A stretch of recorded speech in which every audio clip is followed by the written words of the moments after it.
Hello everyone, welcome to the Redmen Originals Podcast. This week we just discovered Steve Hall wants to do some socials, wants to do an Instagram story, but he wants to take a photograph. Landscape in order to do it. Sensational stuff. Is he still stood there? You think he's there, Yeah, brilliant. That's good. Right, I'm Paul Machin, Chris Page alongside me, Chloe Bloxham, and then Dan Clubb over there as well. I really feel like you should have had grey on, or I should have had navy blue on, and we could have had some real coordination going on. I was about to call you. No, I can't. It's fine. Are you just leaving me hanging here? You're twins. You're twins in brown. Thank you. We are. We're always twins, aren't we, Chris? Earthy. Earth tones. Earthy in here. Well, it's very you that it's actually. Autumnal. Yeah. Oh. Do you like that for him? What? Do you like that for him? Yeah. Mm-hmm. That's good. Yeah. Cool. It's not what you said, it's what you didn't say. No, it's cute. Stun. There you go. Stun. There you go. Took you a while to get there though, Chloe. Far too long, actually. He looks great. Okay, cool. Podcast listeners, could not give less of a shite about what people are wearing in here, because they did. They'd be the kind of people who watched on YouTube.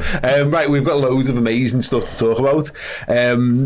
Liverpool are top of the league heading into an international break, which means we're going to have to find our source of leagues. We're going to have to find our source of fume elsewhere. Almost certainly it will be something contract related, but yeah, whatever. We'll deal with that when we get to it. A couple of things to get you guys attention to, but it's not how you can. Wow, they were some great words then. Unbelievable. Our Christmas jumpers though are available, and that is incredible. They are. Do the back. Beautiful. Oh, I'll do the back. You do the front. Yeah. Check them out, podcast listeners, on redmenmerch.com. They are green and white and red and festive, and hark back to the Liverpool tracksuit tops of 1990.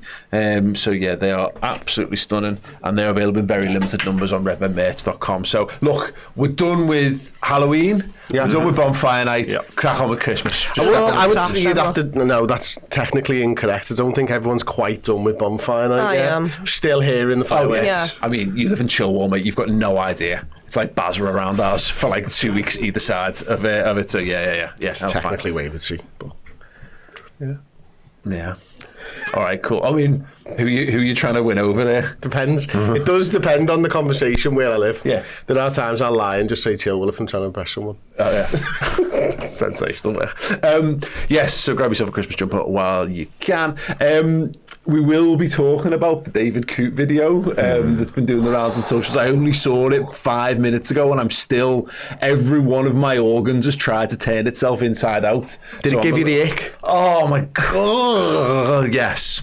I feel really uncomfortable in my own skin off the back of watching that, but we'll show it and we'll talk about it. But before we dive into the chat about Liverpool 2, Villa 0, I want to draw everyone's attention to this wonderful show that I've become involved in this season, AXA Player Portrait. Many of you will have seen episode 1, which was Joe Gomez and Andy Robertson, which was Boss, where Liverpool players and staff basically paint portraits while being interviewed by me. Episode 2 is out now. It is Grace Fisk and Matt Beard from the Liverpool women's team. They had to paint a picture of each other, which adds a whole new level. I mean, Grace hasn't played a lot of football for Liverpool this season, and I was beginning to wonder whether she'd really burned their bridges with the manager. We're going to show a clip of it, and you can have a little judge for yourself. Really, it's really bad. Fisk, I think we're in the same boat. Grace Fisk, Matt Beard have painted each other. Well, how do they feel about that? Fisk, I'm sorry. Darling, I'm so sorry. Oh, there's got ringlets down here. Oh, I tried. No, I like it. It's really good. Are you ready to show your manager the painting that you have done?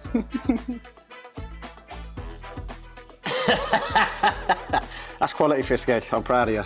Looks like I've got like one of them fur coats on or something. No, it looks like you've got a feather number on. I know, I realise that now, but it was quite hard to implement the green, and so I just went with...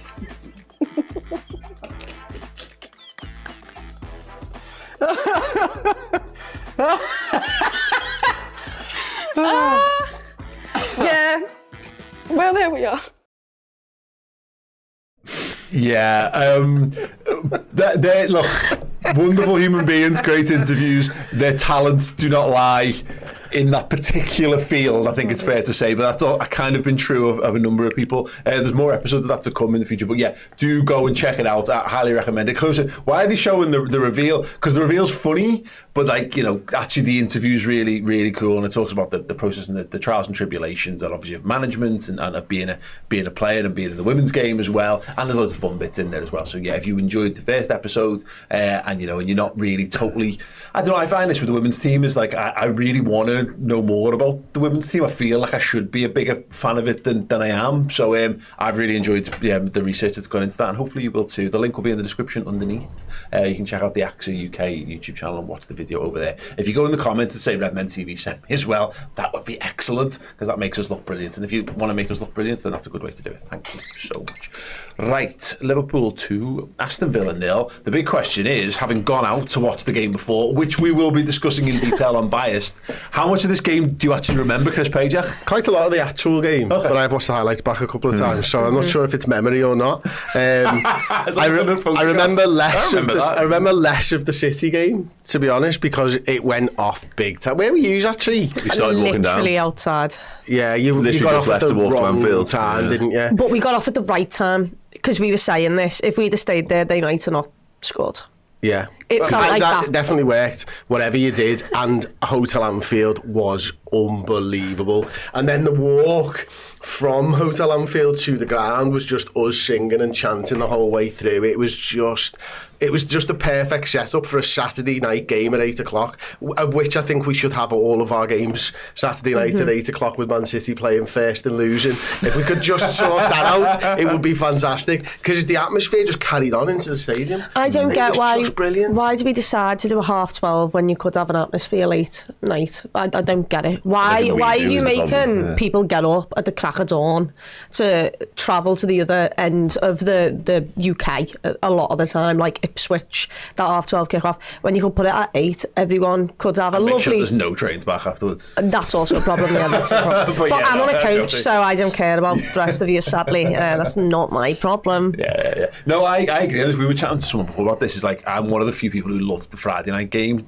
It's very rare we get it, but it's like, it's got that the only good thing about the 12:30 is that if you win, then the weekend's boxed. You've got all the other football to enjoy because you've got your 3 points boxed off, and the Friday has that, except you don't feel as he going for a bevy beforehand, and again you get to build the atmosphere up, and you know, there's just a general, you get those Friday feelings from being out, and it's like a night out. Whereas I'm not a big fan of the half top. I don't think anyone is. So yeah, great. It's great to hear actually that the atmosphere kicked off, because I thought, Dan, there was huge external pressure because of what we've seen, because Man City dropping points, because it was there, and obviously Villa's a tough game. You know, we've all probably extolled the virtues of Emery over the last year or two. Unbiased. Almost exclusively all season last season, wasn't it? There was a section. You know, Emery loving, like, and rightfully so. It didn't feel like actually the crowd were that bought into the pressure side of it, and it felt like the player. I know it was definitely much more of a wild first half of football than there's been under Slot so far. I think so, yeah, most definitely, yeah, and I think it carried on that way as well a lot. And I think we've seen that start to creep into our game more generally the past few as well, whether that is the atmosphere sort of getting the players going in that vein a touch more. But yeah, I think George announcing the City result prior to kick-off as well probably helped enhance that a little bit as well. But it had European feels to it, to be honest with you, from an atmosphere perspective. But again, it didn't really need the added fuel to the fire from the Man City result, but it got it anyway, because it was Aston Villa at home, obviously staying top of the league regardless of what went on beforehand. Big night at Anfield under lights. It had all the hallmarks, everything it needed, all the ingredients for a big night anyway. And then you add in the fact that half the ground just watched City get beat before. It was just the perfect storm in a way. It felt to me, Chloe, because I wasn't at that one, and I wasn't at the Brighton game the other week as well, but obviously I was at Leverkusen, and it felt as though, is this a bit of a culmination off the back of those two, where it felt like the crowd was ignited in those last two games, and this was a bit of an example of actually almost like they're now ready to go at it a bit more than they maybe were a month ago. Maybe. I think a lot of it from a kind of crowd point of view is that Liverpool haven't really needed to get behind the team. Obviously, Forest was one of the only games where they've really needed us, and even then, you know, we were frustrated as a crowd during that game because of how much possession we had, and the fact that it felt like we got sucker punched with their goal, and it felt like Anfield was still just adapting, and it felt like we were all just getting a little bit pissed off with everyone saying Anfield atmosphere is a myth, and it was like Liverpool went, no, this Anfield atmosphere is actually what gets us through these games, and we show up in big moments, and we've done that twice, and I think we've gave the adrenaline to the players on the pitch, and Slot as well. Slot came out the past 3 games and gone, my God, the atmosphere just keeps getting better and better every single game. It's like he's kind of, you can be told it's so, like, Jurgen Klopp could have sat down with him and gave him a detailed explanation of how he feels, how it all goes and what happens. But until you're in that moment on the sideline with this cacophony of noise just suffocating you, you don't know what it's like. So I think it's been a little bit of everything, playing well, getting the result, maybe not actually being at our best, but still having enough to take on these really good opponents. But most of all for me, I think people are just starting to believe a little bit more. People are now used to the playing style. We've seen it. People are now bought into Slot because, you know, at first, no matter how good we all thought he might have been, you still have to prove that on the pitch, and he's done that, and he's not one for the cameras. He very much tells it how it is. I think we all love how blunt he is, and I think everyone's just starting to buy into things a little bit more, and that is what happens when people buy into the philosophy, the players, because the squad is phenomenal, and the manager. This is also a bit of a knock-on effect, Chris, of us having tougher games and bigger teams to play. There's more to play for. There's more to lose. We've often said this about, like, I know people, fans of like the lower lights of the Premier League and Championship would go, well, where's your atmosphere? It's a myth. It's like, I'm sorry, but I know it sounds horribly disrespectful, but it's a bit, we just don't get up for those games because it's a bit, I don't, disrespectful on our part. Like, you know, it's just not how we do it's why you don't, like, when you're playing a game with your kids, you don't snot them everywhere, do you? It's the same thing, basically. You just it's just, all right, okay, yes, sound. We just don't care as much, and that's true as well, by the way. And I think for me, like, I think Chloe's absolutely spot on. I think it is the fact that everyone is just believing. I think that's what it comes into. I think the fact that we've basically had 2 of the greatest weekends in terms of football results that Liverpool fans have ever had, and it's like a groundswell of everyone just being like, nah, fuck this, we can win the league. Fuck this. This is brilliant. We're not even at our best, and we can go out there and put these teams away. And then they keep saying to us, oh, but you haven't played anyone. Yeah, but we have. We've played pretty much everybody now. We've played the German champions, walked them home. Thank you very much. See you later. We played Aston Villa, who are obviously a good side now. What you mean is we haven't played Manchester City. Well, I'll tell you what, I'd have loved to play Manchester City this week because they've been crap, and we'd have walked them home as well. No, we haven't played. We haven't played no one.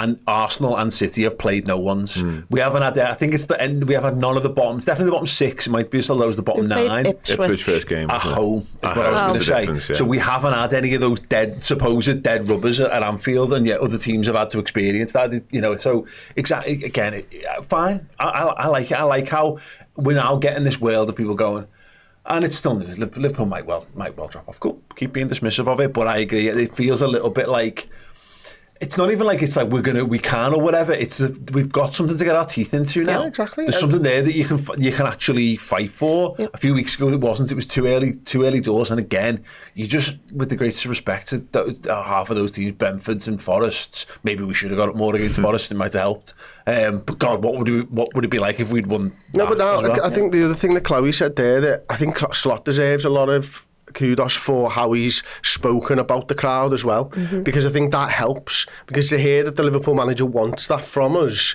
you know, and it's having a positive impact on the game, that just means every single time we go to the ground now we're going to be louder, you know, we're going to create that atmosphere and stuff. So the fact that he's leaning into it a little bit more in terms of he wants to see Anfield at its loudest, then that's better for all of us, because that's what we want to do when we go there.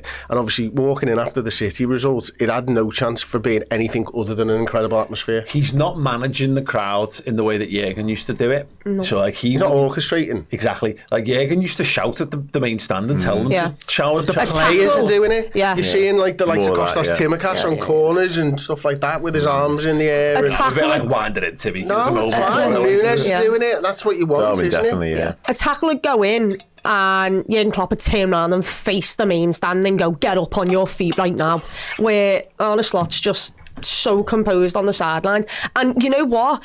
It's like at full time, you can do nothing but scream at the players because there's no fist bumps, so you ball it up until you, and then you've just got to give a loud roar.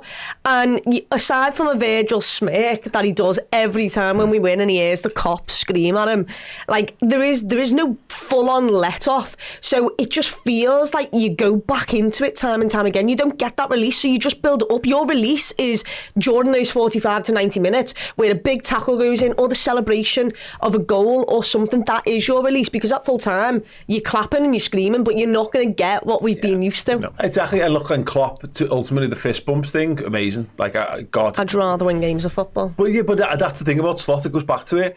He's setting a higher bar for everything, you know, and he's doing it to the players and he's doing it to the fans. He's not saying, right, I'm going to make you cheer, I'm going to tell you to cheer. He's like, cheer or don't cheer, but if you don't cheer, then we won't be as good. You know what I mean? And we're going to win more football matches. It's going to make you happy, and you're going to want to cheer a bit more. It's trusting the process again. So this last week when we were crapping another first half and going, probably just need to trust that this is part and parcel of what we're doing, really. And this is the thing. It's harder to buy into that off the back of the Jurgen Klopp era when you've seen it be as good. And I've been quite pessimistic about the whole thing, because really we shouldn't be this good. Not that we haven't got the players and the structure and the experience and all that kind of stuff. More that just you don't get to have it good forever. You know, all good things come to an end. But actually, the Slot's not got no time for that. So what he's left with is that we're almost there's a unspent energy, I think, in the Liverpool crowd that's waiting for its chance to come out. And I reckon at some point his top will come off and he'll dive in the Kop or something. But it's one of those when you've done, you know, when you've won it, exactly. The other thing I will say about the Anfield atmosphere is, for so long everyone's just relied on the Kop, and that's absolutely fine, but sometimes from where we are, the other side, the Annie Road end, can't always hear us.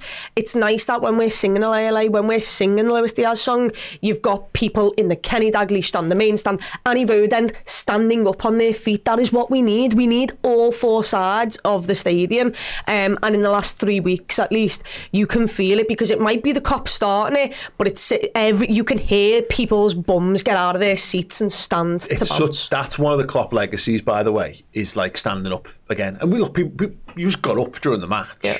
But actually, I was talking to someone about this week. It was about 7-8 years ago where everyone stood in the Kop all game. I honestly think Jurgen Klopp had a word, and some of the club went, we're going to stop telling people in the Kop to sit down. And now we're lucky that the rail seating's there, so everyone just stands up, because you're allowed to now. Whereas I think if the rail seating wasn't there, because of how slow we've been playing this season at Anfield, I think people would have sat down. And then once you sat, your default position is sitting, whereas now your default is you stand up no matter what, you know, whether it's tiring or not. And I know you had a trying experience in the Alley Road the other week. Struggle in the Alley Road. I just wasn't expecting it. And I've not warmed up. I've not been in the Kop this season. So I was said to you at the time, I need to do 45 and then maybe a 60 before I get into it. Treat it like a proper pre-season. No, 100%. But this is the thing about it now, is we're ready. We're ready to get up and cheer and sing, and that's another thing, good thing these days. But I want to talk, I want to do the David Coote stuff, but we did have Super Chat here, which I flashed up, and this might cut the legs off all the positivity here, but you know, Robin Hood sent a Super Chat in. Quick theoretical question to test how far Slot has come already. Who would take Klopp back now over keeping Slot? Wow. I said this in the summer anyway. I was never ready for Jurgen Klopp to leave Liverpool Football Club, but I do think Liverpool was ready for a new manager. Yeah. So I could never get over the fact that person has left. But Liverpool needed a change in style or whatever. So no, I would not go back. I would not. That period is over. It was the best of times, you know. But I'm ready to embrace another era that could be equally as good or even better. I just think, but I remember thinking about the summer, and I'm reminded of Kenny leaving the first time, and it being knackered and done in, obviously off the back of all the Hillsborough stuff and what have you, and obviously Souness comes in and takes the job, and then you find out that like after like a month, Kenny was like, I reckon I could have come back, and there was a little part of me that like, until you see what's coming next, so you get a sense of it. You're always hoping that Jürgen will, maybe go on holiday and go, actually, no, I just needed 2 weeks of the sunshine. Just needed to put me foam dome on and sit by a pool for a bit. But no, just that. Now that I can see it, I just want to. This might not be as good. We'll never know. I do think we'd have been challenging for the title this season if Klopp had stayed regardless. So it's probably much of a muchness. But now, I don't know what you, Dan, but now that I've kind of got a sense of the direction of travel, I'm actually just interested to see how this goes more than anything else. I'm not saying I wouldn't then want Jürgen back at some point, if this goes catastrophically wrong, but I think Slot's earned the right to kind of play it out. Yeah, I agree with that, and I agree with Chris's point about probably was the right time for some fresh ideas and some fresh eyes on what we were doing in terms of the football side of things. I'm really invested and bought into what Slot's doing. It's hard not to be, isn't it, when you're sat pretty on top of both league tables at the moment. But that all said, Jürgen Klopp is Jürgen Klopp, isn't he? Like, I adore the man, you know what I mean? So I'd be hard pressed to sit here and say I wouldn't take him back at this juncture if that became a possibility. But yeah, I'm so impressed with what Slot's doing, and not just on the pitch, but the way he continues to handle himself and deal with questions, all that sort of stuff. He's ticking every single box and crossing every single hurdle on the way. But yeah, Jürgen Klopp, so in he comes. The greatest manager that I've seen manage Liverpool Football Club in my lifetime. And Jürgen Klopp. I was going to say, I hope Slot can do better, because that means that we'll have an unbelievable ride. But yeah, I wouldn't like to answer it because I love both of them. I said the other day after the game, I'm in love with Arne Slot and the way he plays. Yeah. I love it. It's the fact that there's... Do you feel fine? No. Do you think there's as much to fall in love with, though? No, you know what I mean? not from a. I was so bought in that it felt like every single time I went to a game, I was completely and utterly dead. I was exhausted after it. I gave so many emotions because Jürgen Klopp was just such a passionate person, and Slot is just as passionate. But he does it in different ways. He's tactically passionate. He sorts things with his players on the pitch. He's tactical and he's passionate, but in other ways he doesn't necessarily show that, because Mikel Arteta over there is showing that, and quite frankly, over at Arsenal, it feels like someone could pop a balloon and everything might go up into flames. And sometimes it did feel like that with Jürgen, but most of the time it felt like no matter what happens, our fan base can still go through that. So I would not like to answer it, because I don't think anyone in terms of personality will ever come close to Jürgen Klopp. However, in terms of trophies, hopefully Arne Slot does better. Yeah, that energy point's massive for me. It's just so wild, and it was great. It was just brilliant. It felt like youth, whereas actually I'm ready for us to be more statesman-like, more statesman-like. Because we don't have a choice on that. Yeah, true enough. But I just more statesman-like, more like just calm. Yeah, just like this is who we are. This is our level, and it goes back to that point of, like the net result might ultimately be exactly the same, but the method in which you achieve it, if it means that we're not all wrecked going out of the season and collapsing in a heap, and we probably will, because it all catch up, ramps up. But I'd like to see it. I'd like to see if we can achieve it in a different way. So yeah, good question. The other thing is that I am with 5 points clear of Manchester City, and I think any other time I'd have been so nervous. I'd have felt like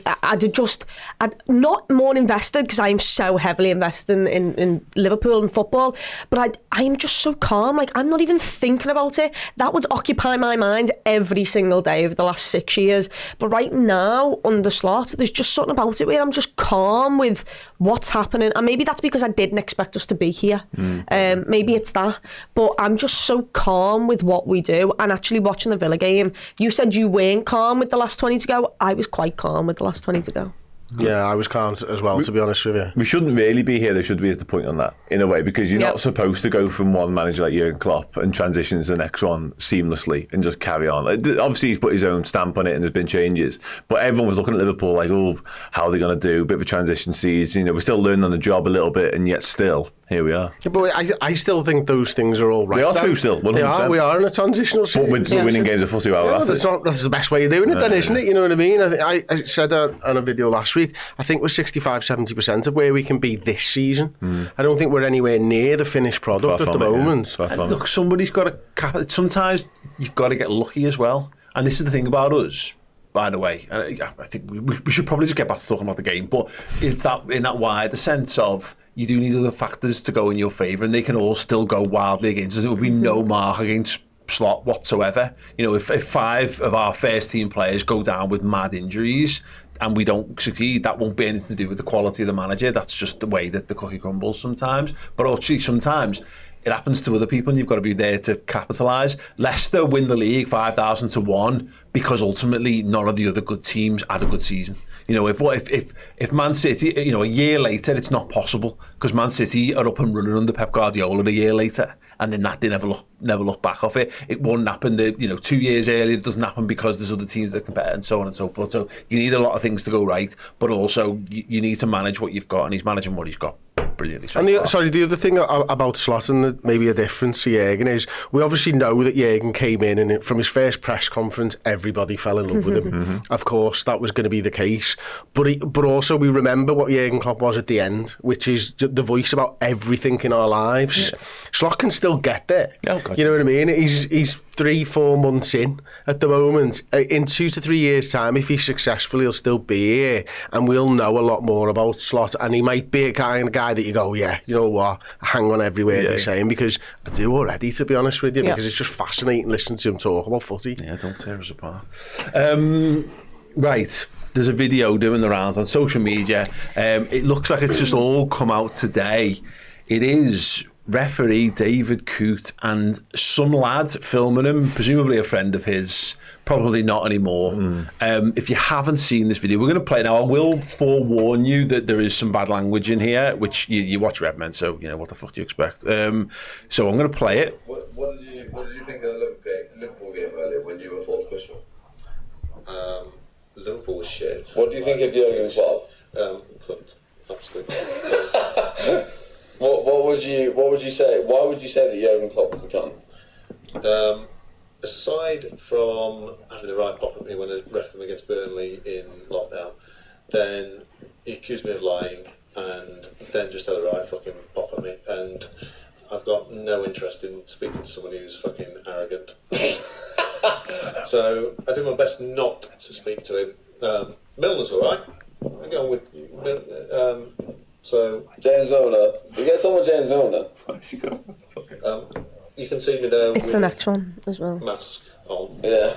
Mask on, obviously. Yeah. COVID's got to be done. Social distancing, right? We're 2 meters apart. We have to social distance. Yeah. So, oh my God. German cunt, fuck me. Long story short, Jurgen Klopp's a cunt, Liverpool are all fucking bellends, and we hate Scousers. So, Paul, there's a thing now from Lewis Steele, if you want to get his Twitter account up, mate. Do you want me to put the second video up? Yes. Yeah, do that first, yeah. Just to be clear, that fucking last video can't go anywhere. Seriously. He's a Premier League referee. Let's not fucking ruin his career. Like, let's face it, we're good blokes, but we can't ruin a bloke's career. But we're not that bad. Also, he's a fucking legend. So yeah. So let's not ruin his career. Right. So go on to Lewis Steele on Twitter, a male journalist, isn't he? Yeah. At Lewis Steele with an E on the end. Okay. Oh. Do you want to paraphrase while I wait for that to load in? Told PGMOL are aware of a video circulating apparently showing David Coote disrespecting Jurgen Klopp and Liverpool.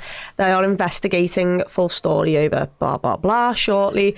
However, he has put underneath that video in question is here worth saying it could very well be deep fake AI. It's very much not, Lewis. Surely that's just him. I think he's trying to protect himself. Yeah, I get that. Yeah. But it's mad that we live in that world where you immediately go, that's probably fake, that, isn't it? I mean, the thing about it, it's so shittily shot that it's too human for it to be fake. Would be my suspicion on it anyway.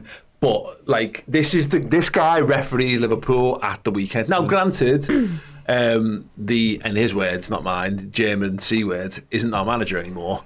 So maybe that bias doesn't exist towards Liverpool as much I think anymore. this weekend say otherwise, however. But I would say this is off the back of a performance where I jokingly had in our agenda for the Liverpool Villa game to say Kuz set his stall out very early that he was really incompetent at refereeing by not even considering Darwin Núñez penalty shout and by waving away Salah being taken out whilst running clean through on Can goal. I just add another one? John McGinn stopped 2 counter-attacks with 2 very, very harsh tackles on our players and didn't receive a single yellow card during the game after he came on. Like, that is mental to me. How you can... The Cody Gakpo one where we should score from it, how that's not a clear yellow card is beyond me. John McGinn just got away with me. David Coote's the answer, isn't he, I think? That's the why it isn't.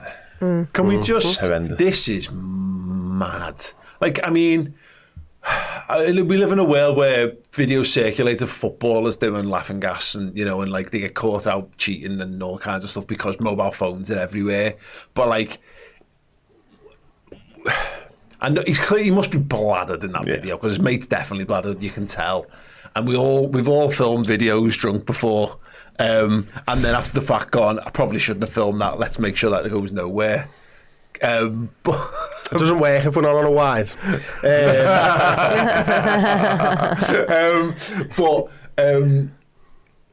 Man, like, I suppose maybe everyone's mates have got some sort of dirt on their friends, like, but how's that got out? Why has it been filmed for a start? Other than I'm drunk and maybe he's told him it and he's gone, I'll be funny, I'll film this so I can.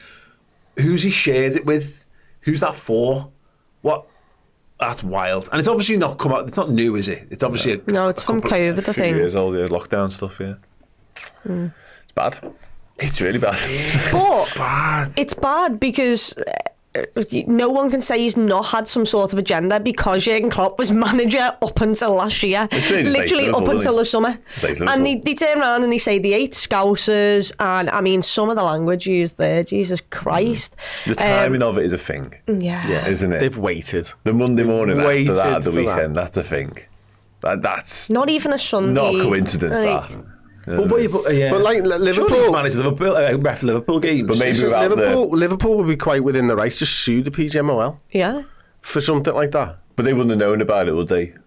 They do now. They do now. But and then you can be talking about league titles. Yes, no, yeah, of course. If you backdate it, but what their stance you'd imagine would be now, they would at the minimum request that he never goes anywhere near officiating any of our games ever again. But he shouldn't be able to officiate any Premier League games then, should he? Because they all have... If he's reffing a Manchester City game and he knows, they're in a title race with Liverpool, even though you're not refereeing a Liverpool game, you can still, if you've came out and you've been so anti against Liverpool, anti against Jurgen Klopp, all of this, and you've got an agenda, it stays in your mind no matter who you're refereeing, as long as that game can have an impact on Liverpool. And we haven't even got Milner anymore to balance it out. I know. Bring him back.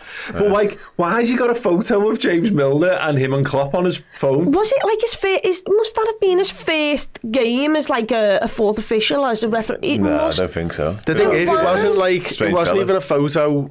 It was a Getty image. I seen the Getty thing. It was still had the Getty image thing on his thing. I didn't even paid for it either. Yeah, you paid for it. Cheapskate. That I can't put into words how horribly uncomfortable that made me feel. Like, I mean, like it's everything, even the way it's filmed.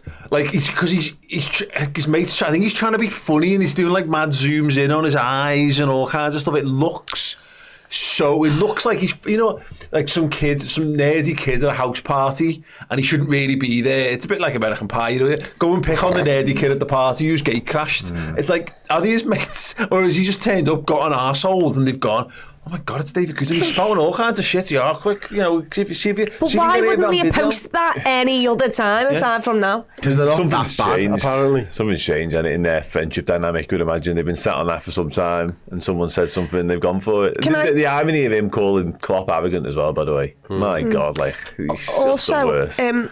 can we just picture how shit scared he is in this moment? It's great. That is his entire This is job my that point. he's messed up there. We forget this though, and it goes back to when we were talking about the referees and how we deal with refereeing. It goes all the way back to last year in the Tottenham game and the shit show around VAR and Diaz's goal.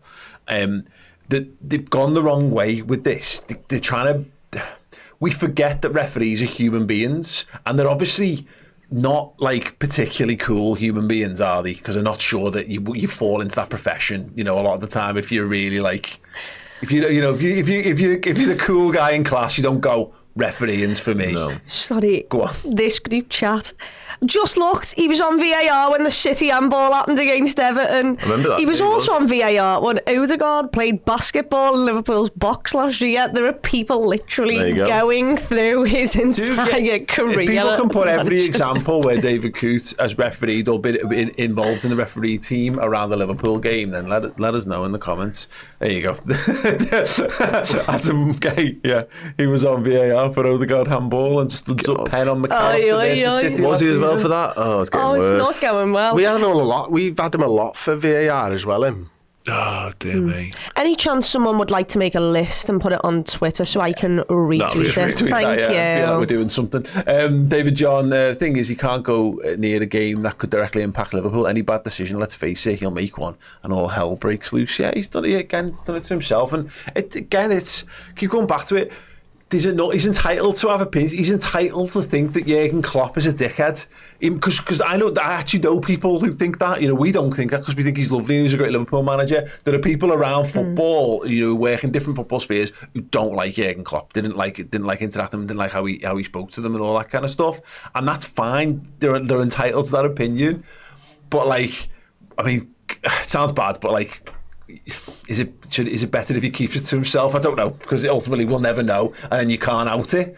But maybe we just need to, I don't know, we need to make humanise referees a little bit more, because this shouldn't be as wild. This probably shouldn't be as wild. They probably all got opinions like this. They probably all hate half the managers and they hate half the players and all this kind of stuff. I don't. They probably all hate all of the managers because they all give them shit. To be fair, like.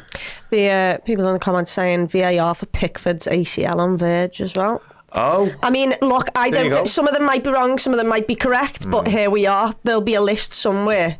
But you know, he is one of the worst though. Oh, he's even horrendous. Prior to this news, like refereeing wise. Well, I mean, literally, he was referee the other day when Mo Salah should just get. When we've seen, we literally watched Saliba get sent off a couple of weeks ago. We saw a similar one with Jota. It was only a yellow card, which led to Jota still being out injured. But we were looking at it going, well, the ball's bending away towards the touchline, so it can't be. And then you look at that, and Salah there's no. Where's the covering defender? Can someone get back? No, it is two Liverpool players bearing down on the Aston Villa goal. Salah gets cleaned out and he goes no foul, and it is only by pure chance that Darwin Núñez sticks that in the back of the net. Let's be perfectly honest, that we're not making more of a big deal. Hell of a finish, that was a fair, hell of a finish. But it's just like, are you being serious? From your angle, directly behind it, you can categorically say that it wasn't a foul. Why would he go down? Sure? He got himself in a great position, didn't he? To see it. You know what I mean? Like, yeah, I know. Bad ref. Terrible ref. And not terrible ref. And ref, possibly a worse person. But looks of it, yeah. Yeah. Anyway, there we go. Wild. I did not expect us to be doing a good old chunk on that today, but there you go. Premier League referee and his mate hate Liverpool. Think they're all bellends. What do you reckon they're going to come out and say? Oh, he's not going to. I don't think they'll get away with. If it's real, they're not going to get away with that AI shit. No, I don't think they will. Because the problem is the internet won't allow them to get away with that. Because if you remember, this is a wild example, but do you remember that the rumours when the last Spider-Man film came out and it was Andrew Garfield was going to be in it and it was going to be Tobey Maguire, and there was a video leaked of Andrew Garfield. Anyway, this is more of a geeky thing, I appreciate. But then they said, oh no, it's AI. So there's a company called Corridor Crew, great YouTube channel. They went back and tried to basically deepfake it and tried to make their own, and they went, it's just a real video, and it's literally a clip from the film as it turned out. So someone will do that. They try to blag that that's not real. Listen, I'm not saying if it is real. You know, it might be, but I don't think it is. But if it is, someone will disprove that. So it's dangerous ground if they try to go down there. Oh, that wasn't real. I reckon they'll give him 2 weeks off to have a little think about it. In the Championship, probably. And he'll be back again in 2 weeks' time. Yeah. I think he might be done. I really hope so, because he is absolutely right. That can't be happening. No. anywhere. He's like, there's not really a game that doesn't have some sort of Impact. worlds of separation impact on Liverpool. Yeah, so It'll be gross misconduct, that bringing the PGMOL into this gross into distribution. you could argue the refs do that every single weekend, but here we are.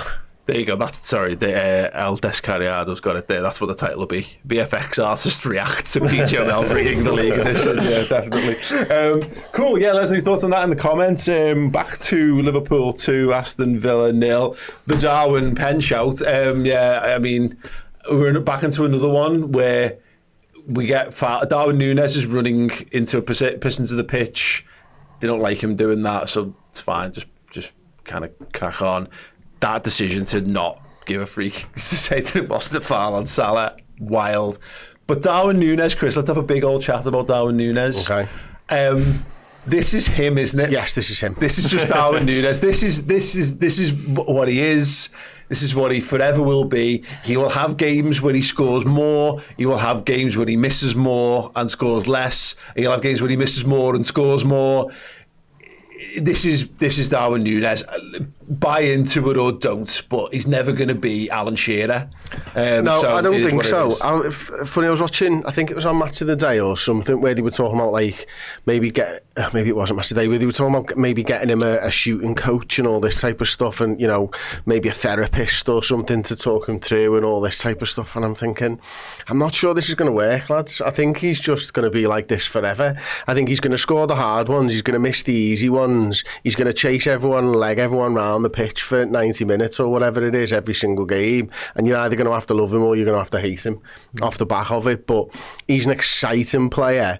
He'll probably have one of those seasons where, like he did before he joined us, where he just slots 40 in a year inexplicably, and then he'll probably just go back to maybe 10 or 15 Drogba, or whatever. Didier Drogba style, where people remember Drogba as being an absolute goal machine, and he wasn't. He had a couple of seasons where he scored loads, but by and large he was scored a functional amount of goals, but did all the good stuff around. If he only gets to Drogba levels, that'll be fantastic, and nowhere near as wild was he. But Dan.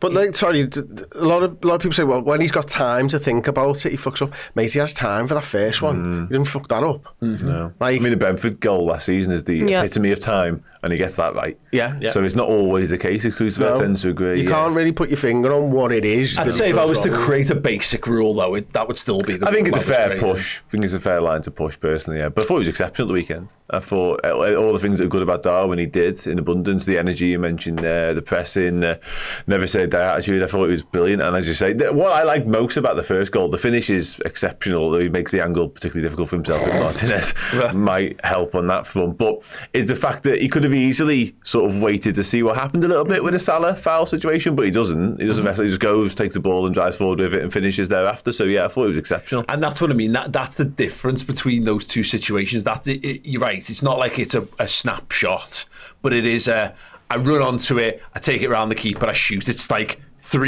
bang, bang, bang. That's what I've got to do. It's a process that you follow. The Newcastle goals last season, he runs onto them, but I've just got to run on and just hit that into the bottom corner. That's the job. When he's got to run from his own half and he's got, maybe I should pass it. I've got this guy I can maybe pass it to, but really what I've got to do is get into this situation. Then I've got to move inside. And what did I have for breakfast this morning? That was really nice. Oh shit! Right, I've got it. Yeah. It's not an exact science, is it? But I think this thing. Someone saying in the comments there, Chloe, the embrace chaos side of thing for Darwin Núñez is probably the one. In that he might ultimately, between him and Jota, they might score a similar amount of goals. We'll probably be less frustrated with Jota, but we'll probably get more bums off seats with Darwin Núñez, because that's just the nature of how he plays football. Yeah, it is. And whilst he's in a red shirt on the pitch, playing for us, you get behind him no matter what. And it's absolutely mad, because the first finish from him is exceptional. I don't really think there's much else. If he tries any other type of finish, the keeper's saving it, or it's going wide because of the angle he's created. And then the second one, he just needs to put it bottom bins or any part of that right-hand side on target and it's a goal. He's not and he's not trying to put it in the bottom corner. No. And I think that's the problem. Yeah. I think he's trying to score this, like, it's wild. He's like, oh, wouldn't this be a great goal if I scored this great goal? And great goal scorers don't think like that. Great goal scorers think, I'm going to put the ball in the back of the net in the most efficient way possible. Yeah, but you can have these moments, but look, he's having impacts on games, and that is the most important. First of all, he could have had a hat-trick. He has a header in the second half, which is a really good chance as well. And hopefully, look, he's not played loads of minutes. This theory can go out the window because he has played a decent amount of football for us now. But I'm just hoping the more that he plays and the more that Liverpool do well, and it's not all pressure on him, then he'll start to be able to, you know, instead of scoring just one goal, have the second and the third, kill games off, because they are still big moments. We're still very much in a game at those points. And also the amount of times he's on the counter and he has about 4 bodies where he could just sweaty the ball and pass it to them, but he chooses the wrong choice time and time again. In fact, Luis Diaz gets a goal from a rebound because of him choosing the wrong choice. Hat-trick goal as well. Yes, a hat-trick goal. It's just what he is, and I don't know how you streamline that into you were an incredible finisher for it was Benfica, thank you. You were an incredible finisher, and it felt like any chance that was put to you, you had every single finish to put it in the back of the net. And somehow he still has all the finishes, but it's more the easier the chance, the more he's likely to miss. But actually, the harder chances, the more his instinct is just getting him the goals. So yeah, it's going to be another season like this. I hope it does change, but at the same time, if you've got Diaz playing the way he is, Cody Gakpo scoring the goals when he comes on the way he is, Mo Salah doing what he's doing, and hopefully Jota back and Chiesa in that mix if we'll ever see that lad this season. If you've got them playing as they are right now and getting those goal contributions, there's less pressure on Darwin, so you can afford to have him doing this.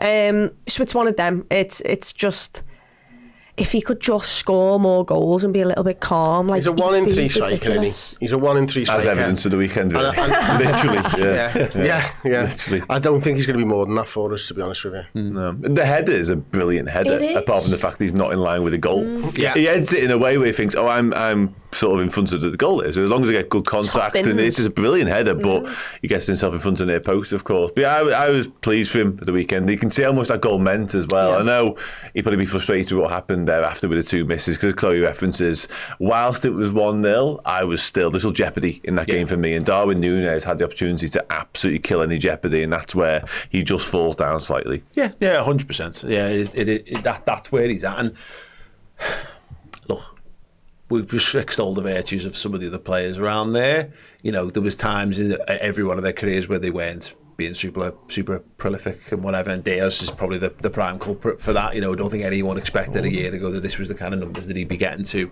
And so Darwin, I think it was match of the day analysis for the saying his movement's amazing. So he's getting himself into positions, not just luck. We finally gave him service in addition to his own great natural movement, and he got efforts in on goal, and he hasn't been getting that for weeks now. He just hasn't been shooting. He hasn't been in position to get even near to be able to shoot. So he has calmed down a little bit, but actually he typified that game. That game was more wild than I think the manager would have wanted. It was a bit like the crowd went dead noisy and they had flashbacks to Klopp football, and they all played that, because that was Darwin last season all over. Everything about that was a complete Darwin Núñez last season performance, and a bit of Liverpool's as well. But yeah, hopefully we just don't need him to be our 40 goal contribution the season forwards, and if he becomes that still, then yeah, more still poses such a threat, doesn't he, as well, to defenders. He's a nightmare. Yeah, definitely. Villa, Chris, good football team, threatened 5 big chances. They accumulated over 1 XG, which hasn't happened almost at all this season. Was that them being good? Was that a bit of a what's the way of putting this? Like, as an example, the way the XG is measured. So, like, I think that Lucas Digne back post thing's probably weighted a bit more highly than it should be for what the chance that it was, etc. So Villa good, Liverpool crap, or mismeasuring of XG? No, I don't think Liverpool were crap at all. I think Liverpool were really good on the day. I think it probably lends itself that the players got sucked into the atmosphere a little bit more than in recent weeks, and that's why it ended up a little bit basketball-y at times. But then, both of our goals both come from counter-attacks, don't they, from corners from them. So, by letting them come on to us, we've actually found a way to break them down, which is obviously a good thing. I think Liverpool looked better on the counter-attack. Liverpool dominated the possession for once for the first time in a few games at home. I think it was around about 62% possession, which has been under 50% for 4 of the last 5 games at Anfield prior to that one in all comps. So we dominated the ball. We had good chances. We stuck them away. We had the pressure on us. We batted that away as well. And I think Kevin Kelleher is unbelievable, and he's probably the reason more than anything else that we actually walk away with a 2-0 victory and a clean sheet and go and go 5 points clear at the top, because this lad, he's ridiculous. He's absolutely ridiculous. His saves from close range and stuff, and the commentators, I think, on the highlights were saying, "Oh, what about that Lucas Dean one at the back post?" He lets that go. Because I'm convinced he lets that ball go. Yeah, 100%. Because it goes over. Yeah, he does. He comes and he puts his arms down and he goes, "You're not scoring from there, so better have the ball." And he was right. So that, I don't think that's too close for me. Yeah, I'm not sure about listen, you can say that, but Lucas Dean couldn't score from there because the ball was out when he touched it. He leaves it. If a right-footed, I think the ball's out when Lucas Dean hits it. I'm not sure. Or it's on the line, it's still measured quite close. It's measured as a shot in the you can thing, still, yeah. Which it wouldn't be if he touched it outside the. See, I thought he was going a little bit I thought you got. He got carried away almost for the 2 saves he just made. If I can deal with everything, I do think he left it, but I'm not sure it was the best decision to leave it, because ultimately it dropped to a Villa player with him out of his goal, and he maybe gets slightly fortunate that it's Lucas Dean who goes left-footed for the reason only because he's left-footed. Yeah. It might have been a slightly more presentable chance to it. Regardless, it doesn't take away from what he did do. No, he's brilliant. And that's keep the ball out of the net twice in quick succession before then make himself big for the chance where the guy's running down and bearing down on him, and he misses wide right as well. So just again, he's just been outstanding, and everyone's talking about big injuries for these other sides and stuff. Having the best goalkeeper in the world, the biggest injury that anyone's pretty much had, apart from Rodri's the other one that's on a par with that, and we've handled ours because of Kelleher. Yeah, I agree. I saw Paul Tompkins does some great stuff on this, but he was referring at the weekend to some of the commentary of Liverpool are lucky to have Kelleher, and it's not. They're look, you didn't find him. No, you stumble upon him in the street, and he just happened to be good enough to play. He's been brought through Liverpool's academy system. He's been coached, he's been managed, and he's been cajoled and or held against his will to stay at Liverpool by the Liverpool management team or whatever. And this is the results. But the one that tips over the bar is one of them. I love it when goalies make them saves, because you should be making them saves, but they look great and they give you loads of confidence. The close range one is reaction, instinctive stuff. Yeah, brilliant. Ridiculous. That's just a goal. That should be a goal, and he's brilliant. He's absolutely brilliant for saving that. I got asked this morning in the gym, so I kind of asked you guys as well the same question. Obviously we've seen Arne Slot be quite loyal so far. I think it's fair to say his Liverpool tenure. Is there a world whereby he's loyal to Kevin Kelleher because of the way he's playing? Never. I said exactly the same thing immediately, because there are certain players whereby they're just in. As soon as they're available, they're in. I think Van Dijk, Salah and Alisson are probably the 3. I don't think Kelleher could do anything between now and Alisson being back available that keeps him in the team. No. It depends when Alisson comes back from injury. I think Alisson would, because we don't see them in training. And if Alisson comes back and he's just miles better in training, you know what I mean? If he's got a level, that's why he's in. Because we always go, well, it's the games, but you've got to complete X number of training sessions. If Alisson's not on it, then maybe. Because I don't think he just trusts. But I think the question is, if Alisson's 100%, is he back in? Oh yeah. I think that's the question. Yeah. He just walks back in, doesn't he? Yeah, 100. He does. Yeah, he will. And it's a pity for Queeve, really, but I mean, what a great position for Liverpool. I saw someone yesterday on Twitter saying, like, what are Chelsea doing here? Like, if you were Chelsea, you'd just put a bid in or whatever for Kelleher. And from a Liverpool perspective right now, if he got off to Chelsea, I'd be absolutely livid. I mean, he owes us nothing because of how much he's gave to us and he wanted to leave years ago. However, could you imagine having to come up against him for that Chelsea side? Like, that is, like, why aren't they doing that from a Chelsea perspective? Because they need a goalkeeper. That is what they need.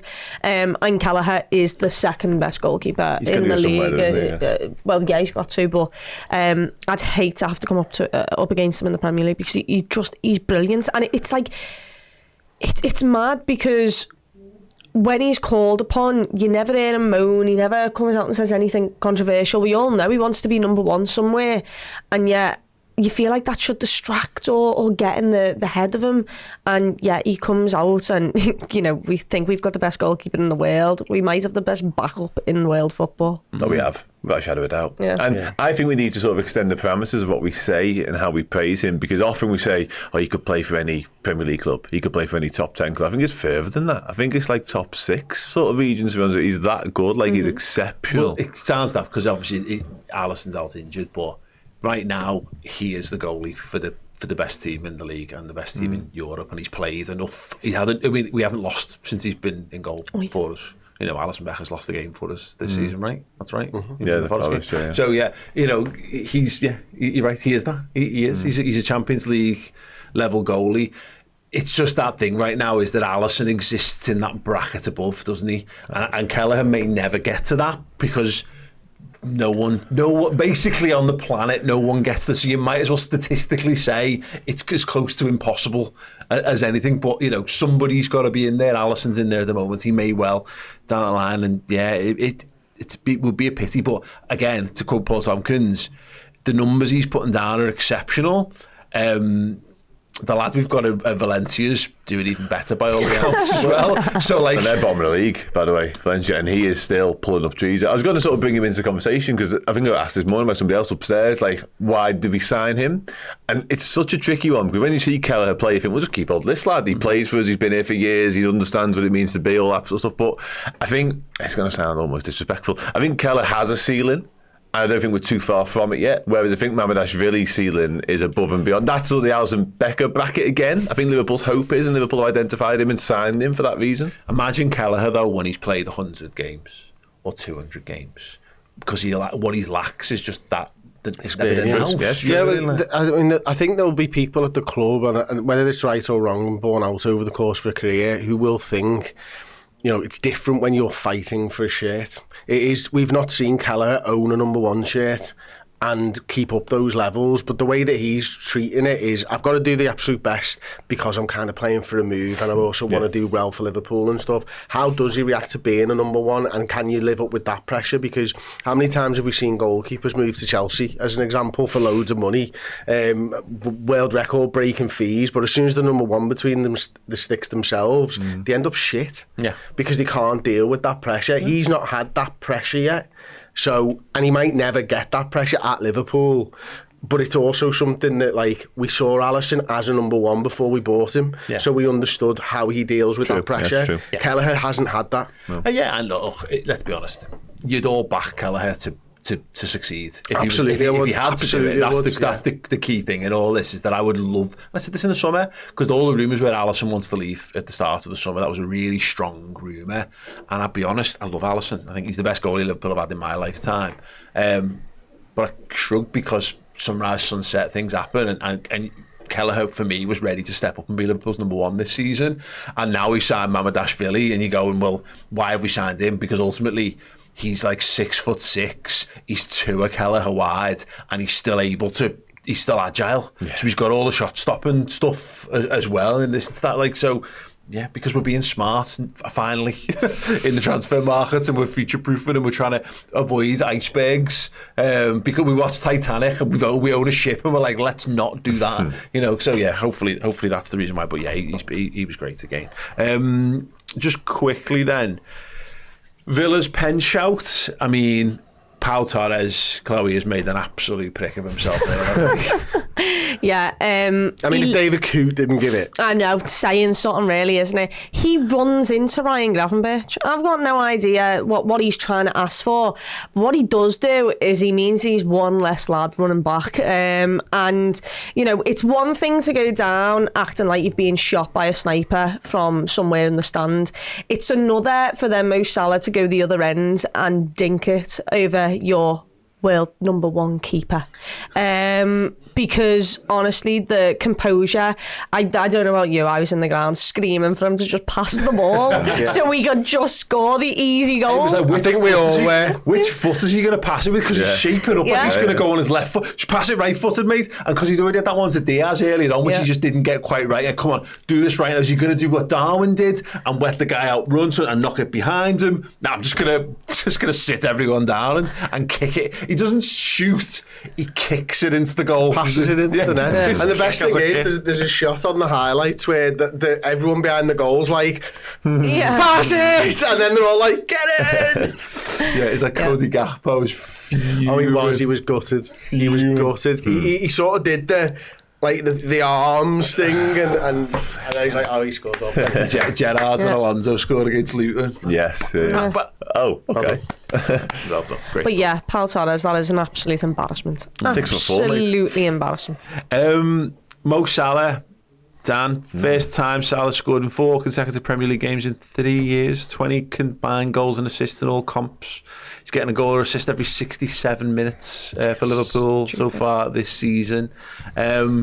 Just fabulous, isn't it? This is just absolutely wonderful. Yeah, can't complain. FSG, get your wallets out. Unbelievable once again. The composure for that finish is actually what we talked about before with Darwin, and what he does lack a little bit in those sort of situations, the ability for things just to slow down and sort of be at ease in those moments. And Salah's got that in abundance, hasn't he? We've seen it tenfold now down the years. And a bit of a throwback Salah goal in a way, sort of a breakaway, capitalising on some counter-attack stuff from the Reds. And joy to watch. Goal and assist of the weekend again. Just gets better and better. And he's also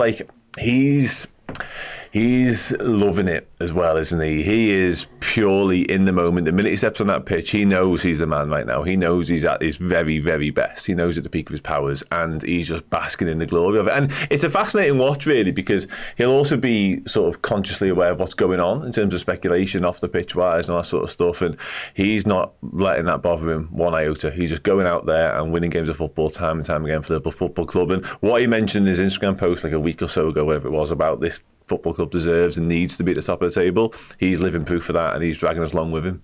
At the risk of going back into this contract shit over and over. It is making me sad though, you know. It looks like he looks like a guy who's soaking up everything for the last time. Yeah, and it looks like, you know what I mean, like he knows that this is his last run, and I'm just like more and more sad all the time. It just can't be. But it's the thing of it all is, Liverpool, as long as Liverpool are profiting right now, you know, if it's not being sorted, Liverpool, he's performing, he's doing it, because it goes back to what we've said about Keller and whatever. Yeah, players playing for moves, and that's what Salah's doing now. Because the thing he's got against them, Chloe, is if Liverpool don't offer him a new contract, that is a bit of a mark against them, because other clubs will be going, well, hang about why. Liverpool are looking at him every single day in training, and I can see from outside that he's getting all these goals and getting all these assists. So why don't Liverpool want him? So Salah's got no choice but to be the fucking best version of himself, no matter what happens. So even if this is the last, the beauty is with Salah, and he'll do it anyway because he's such a self-motivated person, but he's primed to have one of his best seasons of all time, because there's no way he would allow it to be otherwise. Yeah, I mean, first of all, I hope it's very much not his last season. FSG, you have to pay him whatever the hell he wants, because I could understand if we all thought he'd fallen off a cliff a little bit and he wasn't getting the goal contributions he is, and if you thought maybe you could replace him with someone younger who might not be at that level of goal contributions just yet, but will hit it in the next couple of years. There is nobody in world football who can replace Mo Salah right now. No. Bueno. Yeah, he's quite good actually. Yeah, but no, Mo Salah is the best right winger in the world. So Liverpool can't allow this to happen. But as for Mo Salah, he's got a choice to either fight for everything and hope that Liverpool go, right, yeah, no, we can't lose him actually, so we need to pay him what he is. make the club look absolutely stupid, because you're doing it right now. You're making Liverpool look like idiots. And not just that, you've got the fans on your side, because there's banners in the Kop telling FSG to get their wallets out and pay him what he wants. So he's doing it all. And also for himself, he'll want to win the biggest prizes. If he doesn't play at Liverpool next season, he'll want to be at a club who can win those things.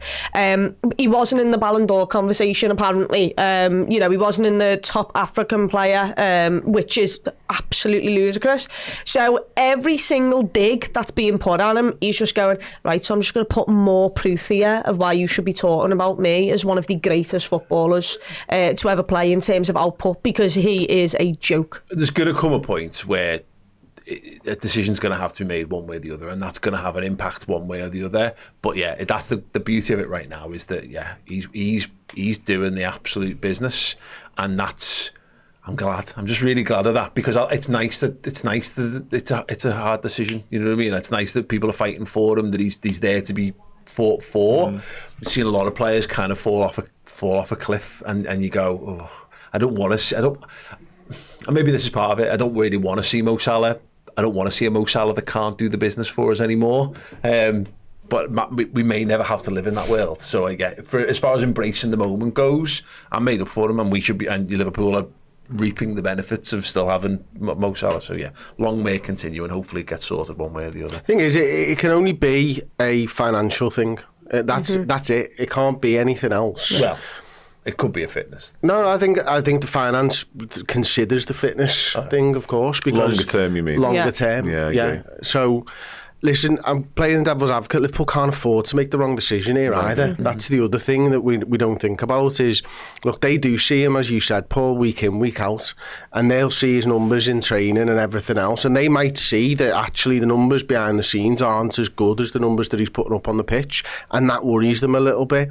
But there are also some players that are just nearly as big as the football club, and Mo Salah is that guy, and numbers that he is putting down at the moment are there. But does anyone really think at 36, let's say, he'd be doing the same thing?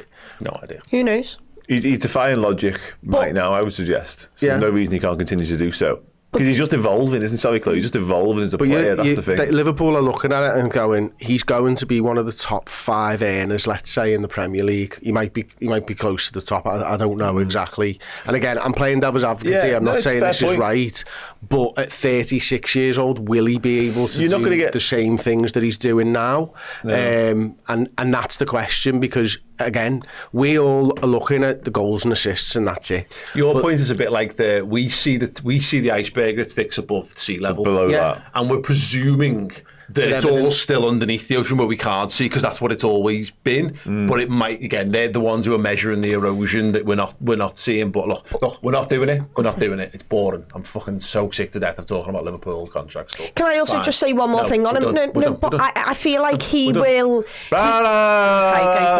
for it. You don't get stuck with Mo Salah, by the way. No. Give him a 3-year deal. You don't get stuck with him in 2 years' time, do you? It's Mohamed Salah. Oh, it depends. I don't know, because if he falls off a cliff, who's going to spend 50 million quid? But he doesn't want to go there, and he doesn't look like he wants to go there to me. But if he fell off a cliff by that point, yeah, exactly. The Saudi will be there. I don't know. But that's, again, at what point? What if it's the way Liverpool are structured? What if you need that wage? Like that wage should be your best player. Yeah, I get that. And this is the trend thing. Again, we're getting something on top of it. Fucking look, there's loads of time. It's going nowhere. All I'm saying is, I can understand the hesitancy by Liverpool. I would also point out that, by the way, why buy the cow when you get the milk for free? At the moment, you don't need to sort the contract out for another month, and everyone would be largely calmed by it. But at the moment, he's doing it. He's doing the business without a contract. He's not going to score more goals because he gets a new contract, probably. Maybe he will. Yeah. And for the avoidance of doubt, I'd give him a 2-year deal, by the way, and I'd give him all the money in the world. No, I get it, yeah. Would you pay him more money than he's on?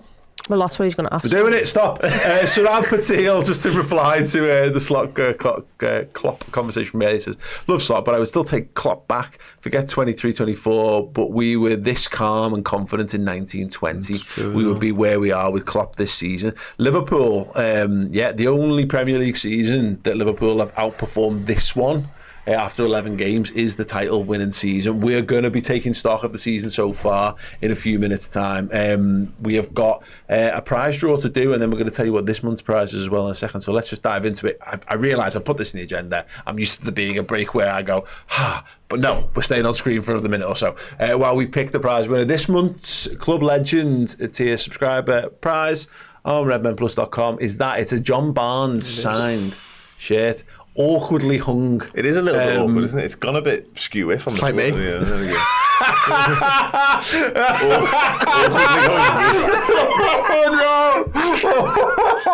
Not generously.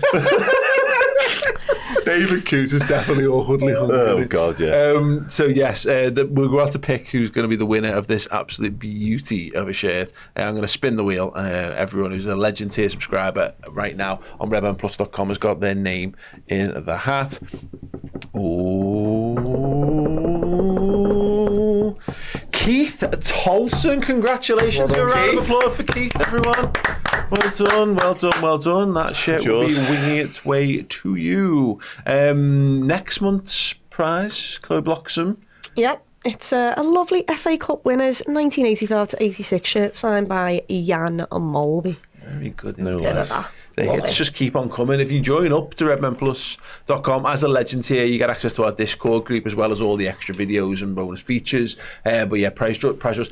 December, anyone who's been with us before will know December we go big. We go big. Daily prizes for all of our Legend tier subscribers. So yeah, fill your boots, get in the knit hat for that. But as we head into December, there's loads of more stuff to win. More details on that to follow. Right, yes, very short break from us when we return, taking stock of the season so far.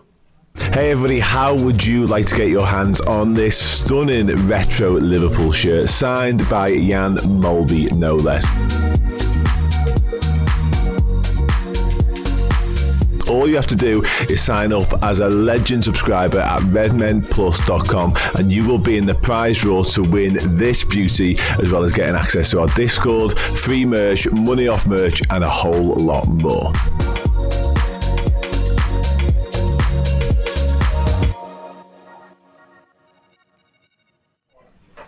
Hey.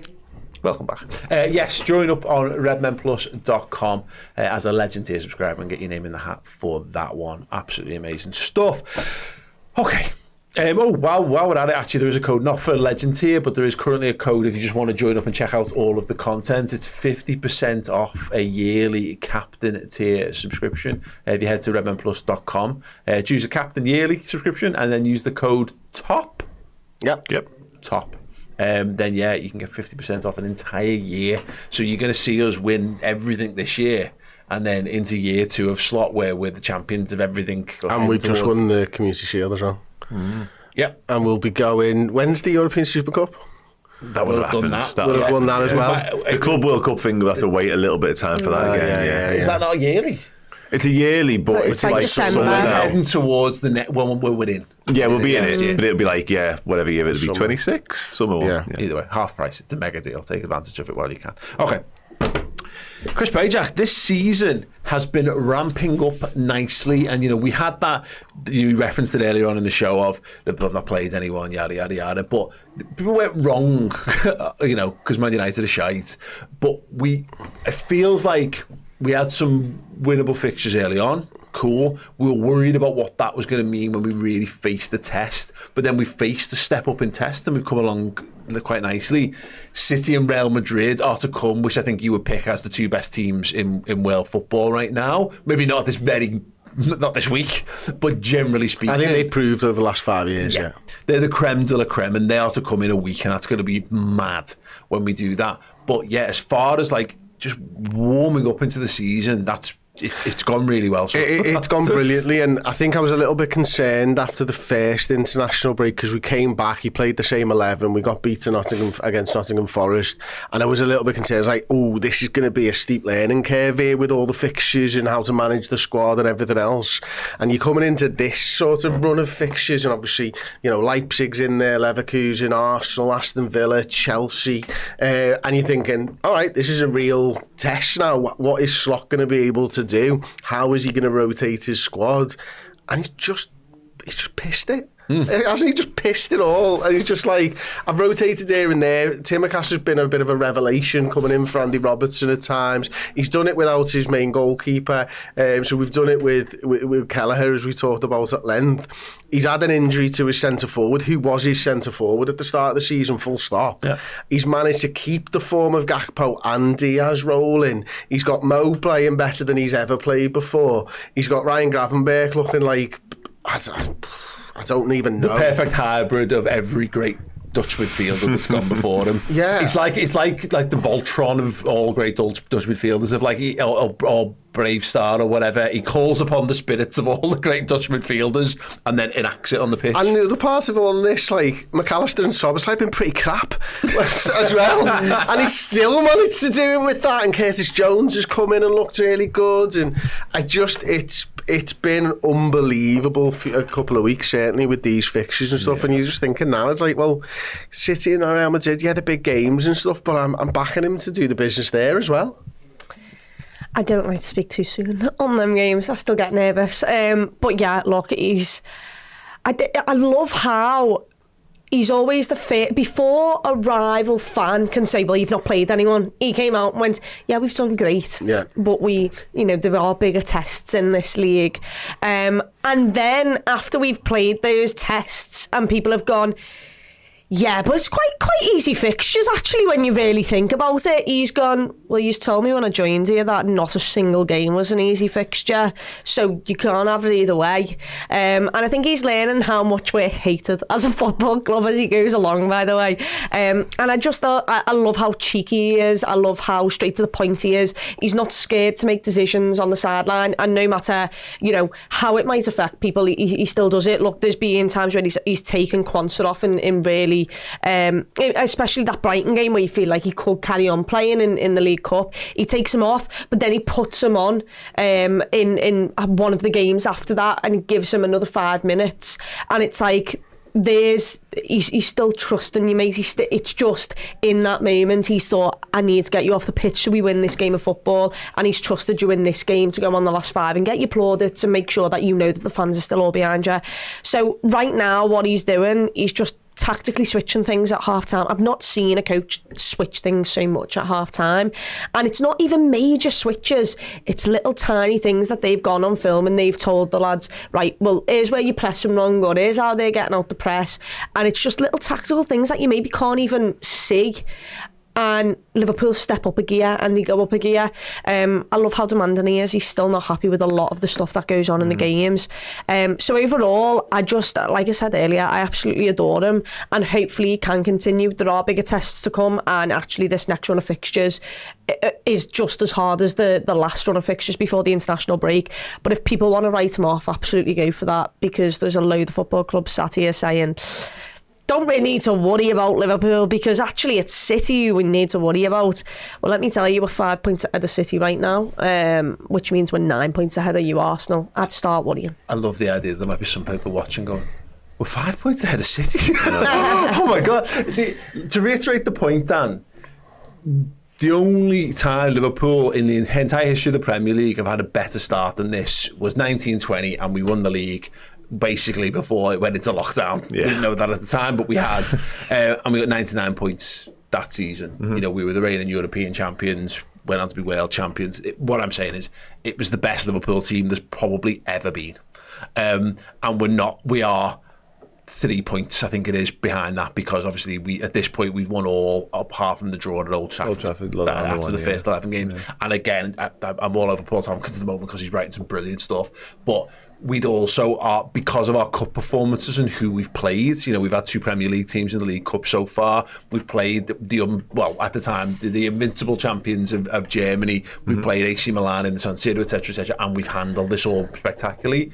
This team is going at a level that's right up there with the best of the best. Yeah, and there's a hell of a lot to be said for that, not just in terms of what it's currently doing and sort of achieving on the pitch and sort of the hurdles it's conquering along the way as well, but like I alluded to earlier on, like this, it wasn't supposed to be this way, because I think we were all a little bit like, right, okay, what does Arne Slot's Liverpool look like? Like, he's inherited, and he's been at pains to stress how strong a squad he's inherited and sort of praising the quality that he's been handed and left, but he was supposed to learn on the job a little bit, and I actually think we still are, to sort of reference your point earlier on, Chris, and that's the beauty of this. And I think I make it right about McAllister and Szoboszlai as well, and a couple of others along the way aren't quite at it and not firing all cylinders. So great. They're all brilliant things. If we can continue to win games of football and continue to sort of lay down markers week after week against what is supposedly the more tricky opposition, then happy days, whilst also still not fully understanding. And I actually think that's what the first half thing's been a little bit with Liverpool. The fact we haven't quite got everything, all the messaging from Arne Slot on board. So we've had to learn a little bit on the job, and I think that's been what's been going on. But once again, just to sort of double down on what Chloe said, like the man management, the straight talking, the perfectionist, I am properly in on Arne Slot. I heard a great, I think it might have been a family member I was at a party at the weekend who said the problem with this first half thing is that Arne Slot's basically admitting that these teams have been turning up, but he hasn't got a fucking clue what they're doing. He's going, one of these, I've got no idea what we're doing here. But again, speaks to the quality of the side that he's assembled and his ability to adapt things and you know the whole culture that he's got. He's picked up a team. He's told them that they are, if they maintain their levels and go above and beyond them, then there's no reason why they can't be contenders, and they're living it. I'm going to make his potentially feel either really calm or, because I know you're the other way sick. Yep. Sick to your stomachs before we crack on with best parts and worst parts and whatever and room for improvement. No team has ever been 5 points clear at the top of the league after 11 games and not win the league title. Are you sure? Because it feels like we've done that before in the last couple of years. I won't lie to you. Right, sitting there doesn't feel that cushy, that lead. I don't know why, but yeah. There you go. Just for again for podcast listeners, Chris Bridger could not have moved himself further away from the microphone. You've got really pale. That was the breccia this morning. He's still digesting. Did you see all the Arsenal fans saying, well, if they lose the league now, it's a complete and utter collapse? And then someone just quote tweeted it with a photo of how many days they'd been top last season, and it was like 280 something. That was my concern. And City just all of a sudden with like double digit figures had won the league, because that, unless you're the top the last week, it doesn't really mean much. We're going to do most of the Bias Football podcast, which will follow on from this show on Redmen Plus, about Man City. So I don't want to get too heavy into the City stuff, but I do want to talk about Arsenal. I hadn't planned on, but when I wrote most of this, it was pre the Arsenal-Chelsea game last night. Odegaard being back, Chris, is a big thing. Obviously, Rice is playing with a broken toe at the moment, so that should heal, but he might be elongating is you know, a lack of being at his absolute best there. Havertz is they're good. Arsenal are really good, and if they got over their injury issues now, then it won't have been so long that they've maybe run themselves into a paste. So if they don't have any more really bad luck with injuries, I don't see that 9 points as being quite as insurmountable. So I'm not prepared to write Arsenal off, is kind of what I'm saying. But do you feel that way about them? Are City for you still more of a City are the problem, I think. Until Arsenal win a league title, City will be the problem.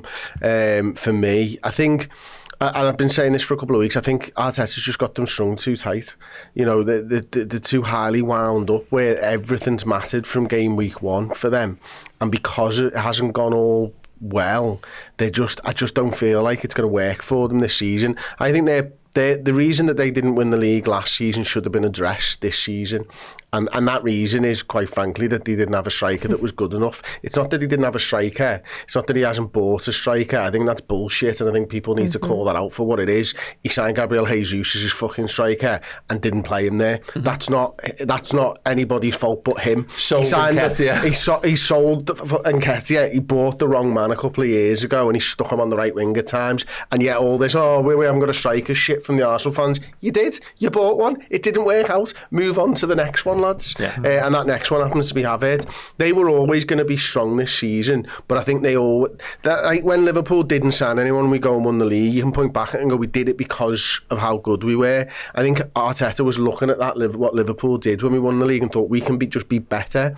But I don't think that was a deficiency that needed to be solved for them. He's doubled down. And this is the thing about where I do think they're in a different case to Man City, is they're still so young, and yes, they don't have the experience of winning it, but actually they've got the more robust technically as a knocker. But he's doubled down on control and defence and trying to, and rather than go But I think that's Go to the because other he way. didn't get the signing. Yeah, I think it was a conscious decision to move in that way, and it might just been the wrong decision for them. Managers do make mistakes. Obviously, teams go through phases, but I think he's got to look at it and go, right, look, I made a mistake this season. I need to sign somebody. There was players out there that they could have signed if they'd wanted to in the summer. Big strikers were moving for money that Arsenal could quite easily have afforded, I think. And so I think he's made that wrong decision, and he's let his squad down. And that's a big difference. It's not like when Liverpool have had loads of fucking injuries and Jurgen's like, listen, the lads in the room will know that Arteta didn't sign them a striker when they needed a striker. And that, for me, is a mark against him and why the squad might not feel as good about Arteta now as they did last season. Good point.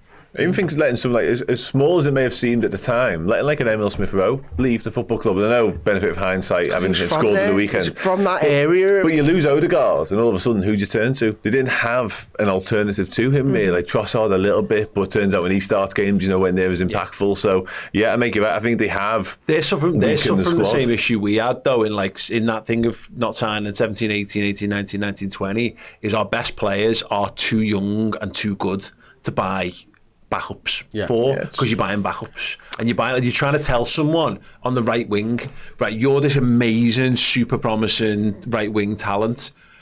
Well, but you're never starting. You're never going to start a game of football because Saka, what game do you start? You're going to be starting all the C-tier games of football that come and go. You're going to be starting League Cup games and you're going to be starting the bottom end Premier League games because Saka's just going to play me because he's so good. They tried with Sterling that, I guess. He was potentially... play? Well, no, he doesn't. No, I think there's something to be said for that personally. But Chris's point on the centre forward one is the one. But and obviously Ivan Toney, Victor Osimhen, Dom Solanke went to a different part of North London. Ollie Watkins was there. Yeah, there was definitely options out there and available and moving around. So that is where they had to address. We sat here all last season saying we've got to address this, and here we are. Can I just say something now? We can talk. Paul Joyce. Oh, hello. Go on. PJ Moel statement. You read.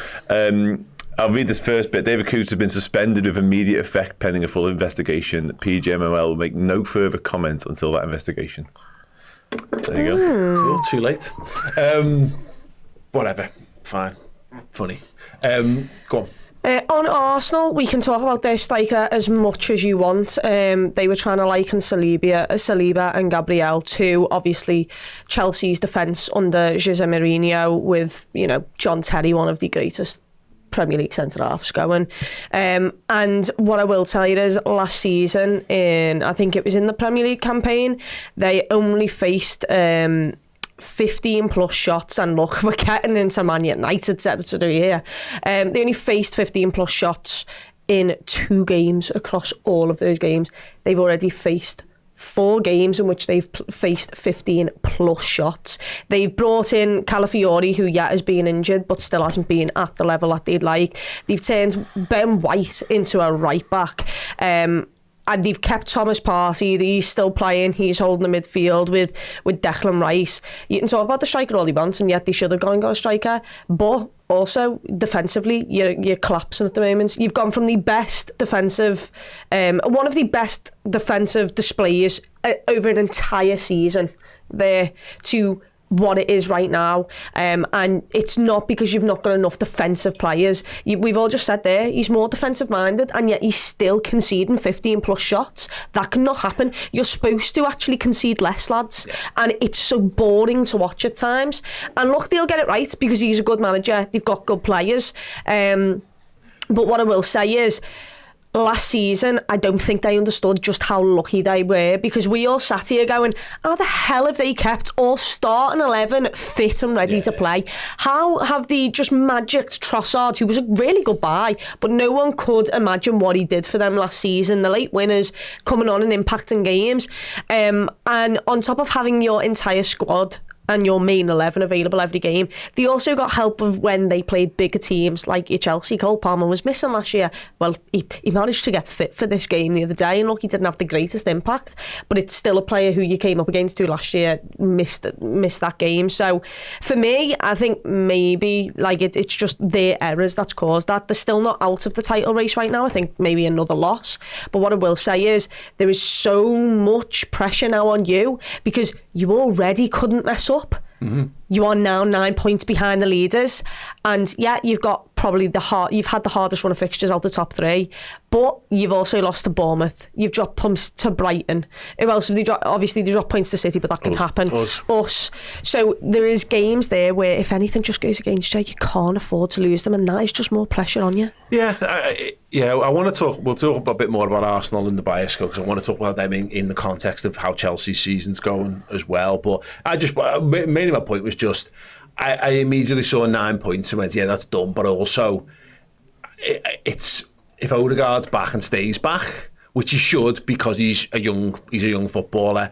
And Saka's going to be interested to see how he gets on. We obviously went off injured, didn't he? So they need to, if he has the international break off, he'll probably come back refreshed. Yeah. And if they keep the good players on the pitch like they did last season, then they'll get it up and running. But Chris's point, I think, is the valid one. Is if they have one more knock when they've got everyone back, I'm not sure that psychologically they'll recover because they might just implode off that. But yeah, that more on the City thing as well, because I think they're a really fascinating case at the moment on the next show. Just quickly then, which players have surprised you in a positive sense from Liverpool so far this season? Oh, how many do you want? You're going to Chris first. We'll pick 3 different. You go with yours. I'm gonna say Kostas Tsimikas is probably the first one for me. Nice. It's not the sexiest shout, I get that. But it's also the player who I slight on here more often than anybody else without actually meaning to. And for him to play at a level that I think is above Andy Robertson at the moment and deserve that shirt above Andy Robertson is definitely not something I would I expected at the start of the season. He was the first name that was on my mind when I was thinking about it. I've got 2. The same 2, so just say one of them. The same 2. Okay, I'll let you have the midfield maestro over there. Ibu Konate. I mean, my God, I knew the heights that he could reach. However, I've been so unbearably frustrated with him over the past couple of years because we all know how good he can be, but he just is injured far too many times, and then you've got to show consistency, and when you're in and out the squad that much, it's really hard to do so. He has been immense, absolutely immense. And aside from that little thing at Wolves where let's forget about that, I think I think Virgil's been a Rolls Royce, but Ibu could very well just be. Ibu's playing better than Virgil this season. I think so. I've said it this morning. Yeah. Ibu's playing better than Virgil. He is. And maybe. also what teams are targeting him. So he gets the opportunity he's to showcase more that of a challenge because everyone's going at his side. Yeah, sensational. And it's the thing when we won the league. Matip and Gomez were playing better than Virgil. Oh, actually, Matip when we won the European Cup, Gomez when we won the league. Because you stay clear of him. Because they stay clear of him. Yeah. I agree. I think the whole defence is performing better defensively. Trent's playing better as a defender. Yeah, absolutely. He's playing brilliant when we're dropping other lads in. Go on, Dan. He tried Gravenberch. What a surprise. Yeah, but there is still Louis Diaz. I thought I might phone him into the mix. Jones is also Jones is but it's Ryan Gravenberch. No, but listen, I was a fan last season when he sort of in and out of the team. We've seen glimpses and flashes here and there of the ability that he had, but I did not have him down as this revelation. As a 6, not at all. Oh, not as a 6, as being unbelievable. Yes. I know it's a different type of 6 to what Jurgen Klopp's teams demanded. So it does suit his sort of style and his attributes a lot more. I'm not even sure that's true though, because I know what you're saying. He's not. You're not wrong, but what I mean is, I see so much Fabinho in him this season. You know, like in terms of his defensive responsibility and his anticipation, the way he cuts things out.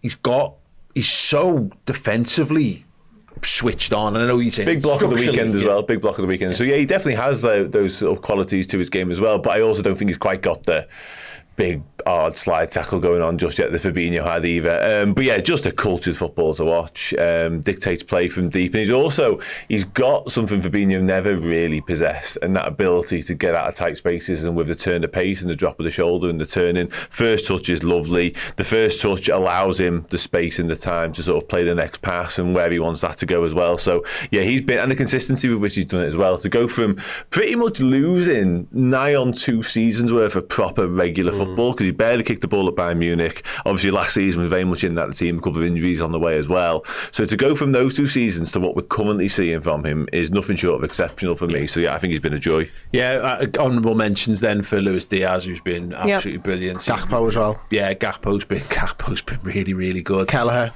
Kelleher, Curtis Jones again, we've touched upon before, particularly the Curtis Jones thing, because look, it's no surprise to regular viewers and listeners, I've been a Curtis Jones fan since he come into the team, because I just think he's really good at football, and I always have. I've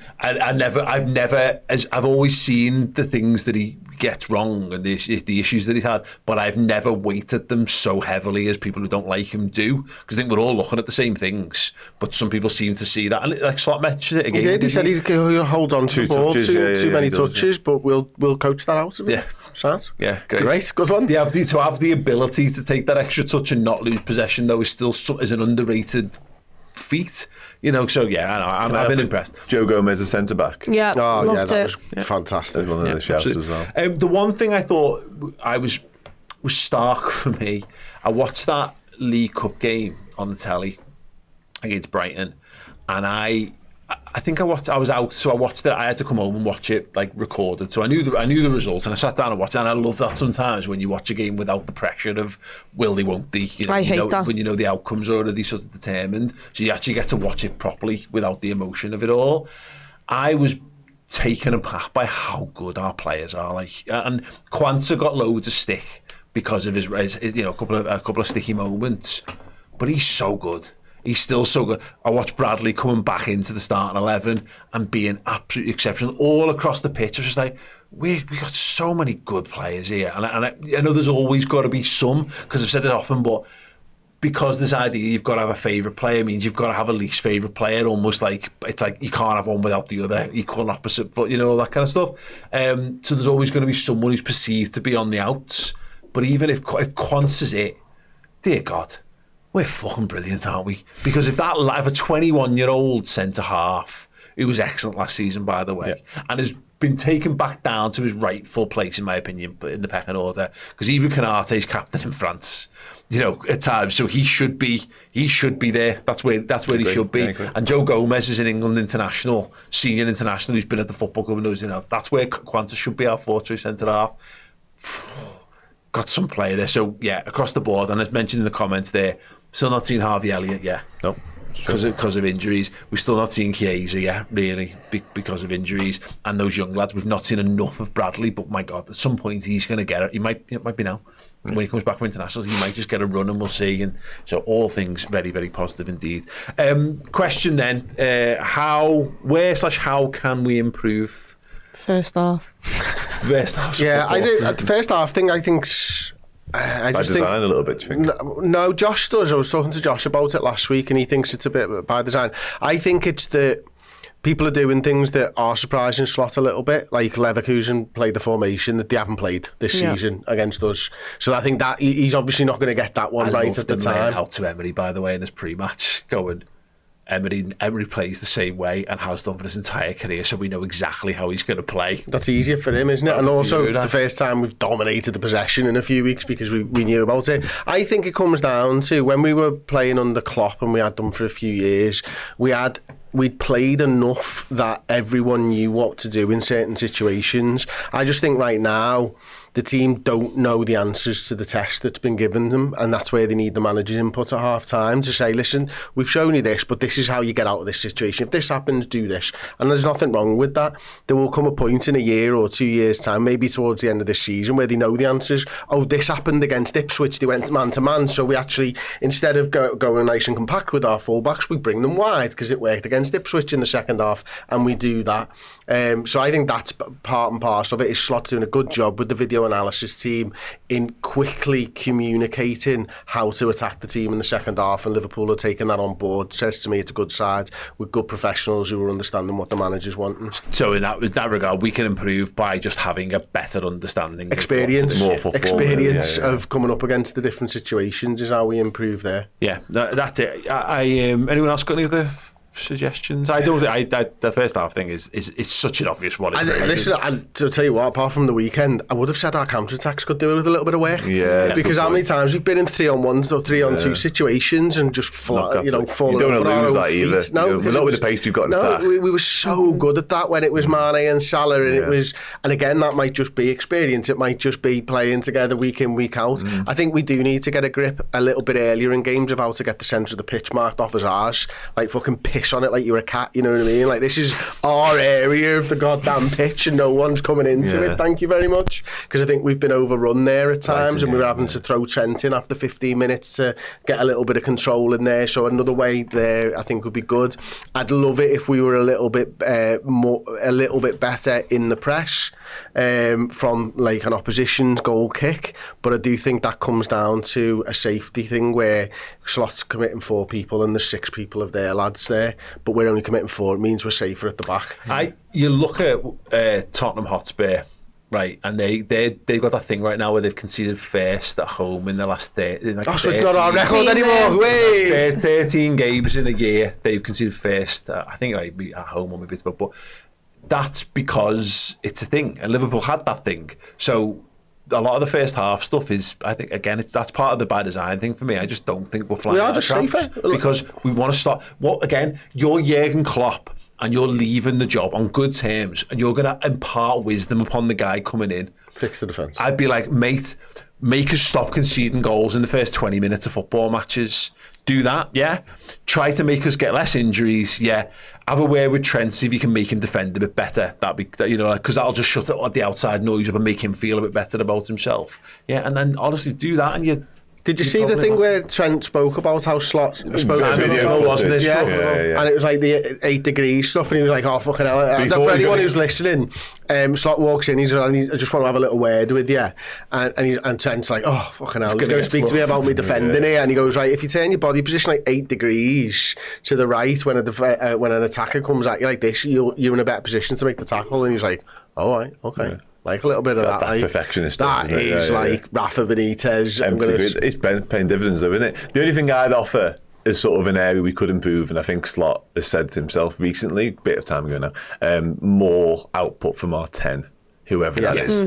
Szoboszlai. I think Harvey Elliott could well be the answer to this, by the way. Honestly, I do. But I do think that is an area whereby he will be looking and saying, how can we just get more numbers from that person? He's doing a lot of the stuff, whoever it is, a lot of the other stuff really, really well.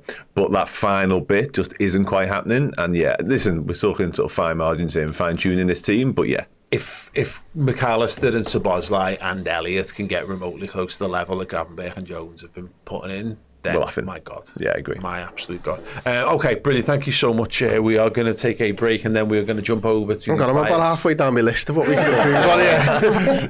Biased Football Podcast. We're going to talk about Manchester City and talk about the other teams in the Premier League and all the big talking points. So yeah, I'm really looking forward to that one. Hope you will join us over there if you want to get it half price, and in fact a whole full month, of Redmen Plus for half price. Go over there, choose a captain yearly subscription and use the code TOP. T-O-P. And the reason it's that is because Liverpool are top of the league. Leagues.